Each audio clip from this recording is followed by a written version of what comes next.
Sa ating panauhing pandangal, ang Chief Coordinator ng Department of Foreign Affairs, si Ginang Cecilia Baltasar Rebong, sa ating butuing punong guro, si Dr. Janet D. De Leon, sa lahat ng mga department heads, mga guro, mga magulang at kapwa ko magsisipagtapos, isang magandang umaga po sa ating lahat.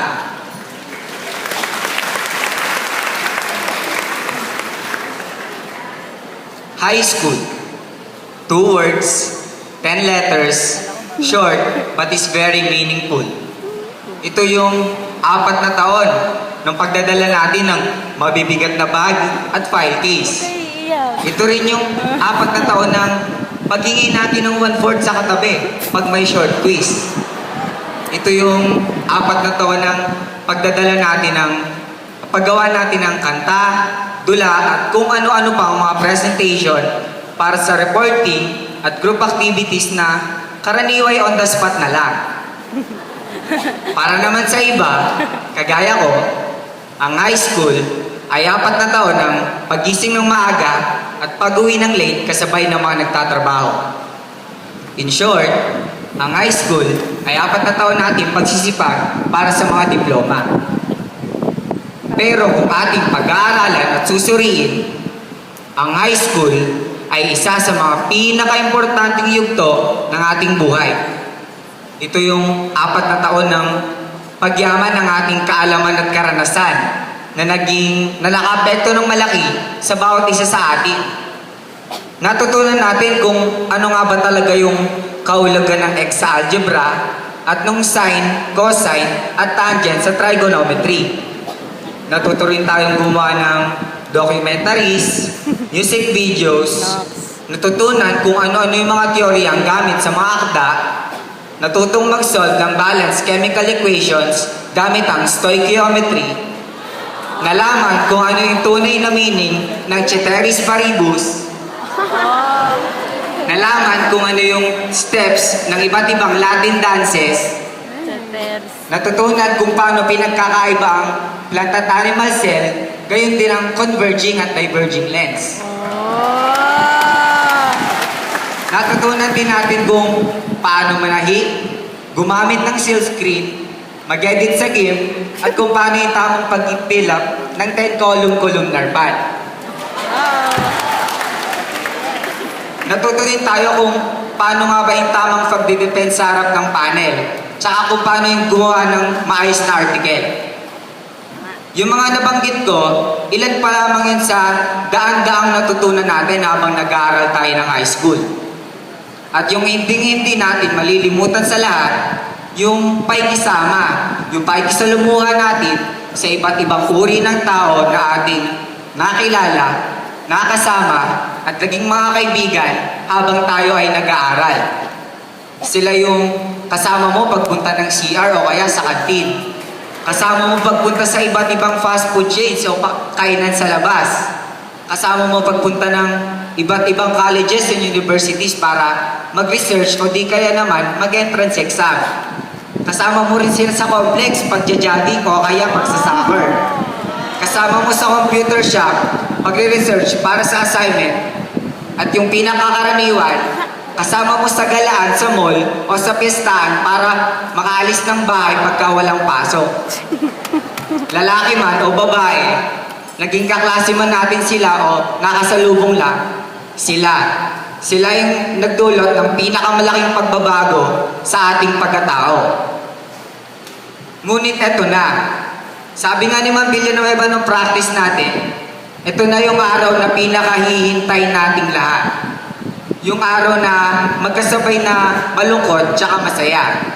Masaya kasi syempre, masusuklian na lahat ng paghihirap na naranasan, sinakripisyo at ginawa natin noong nakalipas na 4 na taon. Ito rin yung araw na ikararangal at ikatutuwa ng ating mga magulang. Malungkot naman dahil ito yung araw na hudyat ng mga huling araw natin ng pagpasok dito sa paaralang ito. At marahil, ang araw na huling makukumpleto ang buong grupo. Ang araw ng ating pagtatapos. Pero may biglang sumibol na isang programang pang-edukasyon nung Hunyo nung nakarang taon. At tinawag itong K-12 Basic Education Program. Nagdala ito ng malaking pagbabago sa ating sistema ng edukasyon. Pero gayon pa man, hindi pa rin natin ito naranasan. Dahil sa mga grade 7 o first year lamang ito inimplementa. Masasabi ba natin na masiswerte tayo kasi hindi na tayo mag-aaral ng 2 taon? Marahil. Alam naman natin kung gaano kahirap mag-aaral ng 2 karagdagang taon, di ba? Pero, mangangahulugan ba na hindi tayo magiging mga produktibong mamamayan na sinasabing mga magiging graduates ng K-12 Basic Education Program? Hindi. Hinding-hindi. Maraming mga nagsipagtapos ng paaralang ito ang nagtagumpay na kahit hindi sila sumailalim sa ganoong klase ng programang pang-edukasyon. Kung kaya nila, tayo pa kaya? Gusto lang naman ng K-12 Basic Education Program na ipantay yung kalidad ng edukasyon natin sa ibang bansa dahil sa ngayon, ang Pilipinas na lamang ang natatanging Southeast Asian nation at isa sa 3 bansa sa buong mundo na hindi nakakapag-implementa ng ganitong klase ng programang pang-edukasyon. Hangad lamang ng pamahalaan yung ating kabutihan. Pero gayon pa man, hindi pa rin natin naranasan yung kabutihang gustong iparana sa atin ng kagawaran ng edukasyon. Kung magtitiwala tayo sa Panginoong Diyos, magiging madali na para sa atin ang magtagumpay. Wala rin namang magiging imposible kung magiging determinado tayo sa pag-abot ng ating mga pangarap at hangarin sa buhay. Sabi nga doon sa kanta ni Rico Blanco, kung ayaw may dahilan, kung gusto palaging merong paraan. Kahit na ano pa man yung dagok o mga pagsubok na harapin natin sa buhay, kung gustong gusto natin ang isang bagay, magpupursige tayo para makuha yun, di ba? Tsaka, and sometimes, you just have to believe. Against all odds, believe. Tiwala lang po yung kailangan natin, mga kaibigan. Masasabi ko po na marami na rin po akong naging achievements as a student this past 4 years. Pero hindi po yun magiging posible kung wala po yung mga tumulong sa akin hanggang sa puntong ito. Unang-una, gusto ko pong pasalamatan ng Panginoong Diyos na nag-iingat, gumabay, at nagbigay ng karunungang taglay ko po ngayon. Sa lahat po ng contest na sinalihan ko, sa lahat ng mga test na sinagutan, sa lahat ng mga activities na sinalihan ko, maraming salamat po at pinagnubayan niyo po ako sa lahat ng iyon. Siyempre, gusto ko rin po pasalamatan yung mga magulang ko na wala pong sawang sumuporta sa akin. Ma, nandito na ako. Salamat po sa araw-araw na pagising sa akin ng maaga. Kahit na alam kong puyat na puyat kayo paggawa ng lesson plan, grades, PowerPoint presentations. Salamat din po sa pag-isikaso sa akin kahit na pagod po kayo galing trabaho. Sa lahat-lahat po, maraming salamat po. Gusto ko rin po sabihin sa tatay ko na nagpapasalamat din po ko sa kanya dahil sa oras na binigay niya sa akin sa pag-attend po sa mga activities dito sa school na kailangan ng magulang. Lahat po ng PTA meetings, kuhanan po ng card, awarding ceremonies, lahat-lahat po yun. Kahit na naabala ko po siya lagi, nararamdaman ko po na lagi niya po ako sinusuportahan. Nagpapasalamat po ako sa inyong dalawa po. At the same time po, gusto ko pong mag-sorry dahil napakarami pong mga pagkakataon na hindi ko po nasunod yung mga gusto nyo. Yung pagsagot ko po sa inyo ng pabalang, tsaka yung minsan pagiging mairitahin ko po. Kahit na halos weekends lang po, tsaka 3 oras lang tayo nagkakasama-sama pagka may pasok. Hindi ko po naramdaman na kulang ako sa atensyon kasi po yung pagmamahal, yung suporta, lagi ko pong nararamdaman na parang lagi lang po kayo nasa likod ko. Naintindihan ko na rin po ngayon na yung mga sakripisyo nyo po bilang mga magulang namin ay ginagawa nyo rin po para sa aming dalawa. Na para makapag-aaral po kami, tsaka maibigay po yung lahat ng gusto namin. Asahan nyo po na makatapos po ako ng pag-aaral at pagbubutihin ko pa po sa susunod. Maraming salamat po, mahal na mahal ko po kayo.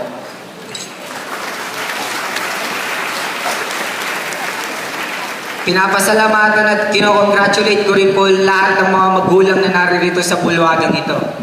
Heto na po kami, ang buhay na pruweba at ebidensya ng inyong pagiging mga masisikat at matitiyagang mga magulang.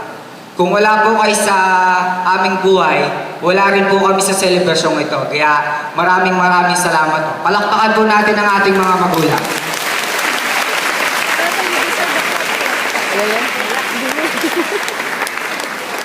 Gusto ko rin pong pasalamatan yung 39 kong ate tsaka 12 kong kuya sa 4 decades. Kahit na medyo hindi tayo pinalad nitong taong ito sa mga contest na sinalihan natin, okay lang. Basta salamat sa mga memories, sa lahat ng tawanan, iyakan, asaran, lahat-lahat ng yon. Salamat din sa tiwala, sa confidence, tsaka sa support ng binigay nyo bilang isa sa mga bunso ng grupo. Maraming salamat. Hindi ko po kayo malilimutan. Sa lahat ng mga naging batchmates ko sa Santissima Cruz Elementary School, sa mga former classmates ko sa 1A Flores, sa lahat ng mga former classmates ko sa 2 Darwin, at sa 3 Dalton na hindi ko na classmates ngayon.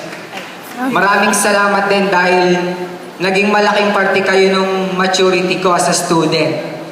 Nagpapasalamat din ako sa lahat ng regular BEC students at special BEC students na nag-congratulate po sa akin nung nakaraan. Kahit na hindi ko po kayo kilala, naramdaman ko po yung suporta at tiwalang binibigay niyo po sa akin. Masarap lang pong maramdaman na maglalakad ka lang, tapos biglang may tatawag ng kuya, kaya saure, tapos biglang mangko-congratulate. Gusto ko lang po kayong i-recognize, kaya maraming salamat po talaga. In behalf of the 930 students graduating this day, I would like to thank all the teachers, our mentors na ginamit na instrumento ng Panginoon para maging ganito kami ngayon. Parte po kayo ng malaking pagbabago namin as individuals at kundi po dahil sa pagtitiis nyo sa kaingayan namin, sa kaguluhan namin, wala po kami ngayon dito sa bulwagang ito, hindi po kami gagraduate. Maraming salamat po. Dahil po sa inyo, may malaking achievement na po kami sa buhay. Graduate na po kami ng high school. Kahit na hindi pa po kami graduate ng college, may tuturing na po namin itong isang milestone sa buhay namin. Maraming salamat po sa lahat ng teachers. Palakpakan po natin lahat ng teachers natin.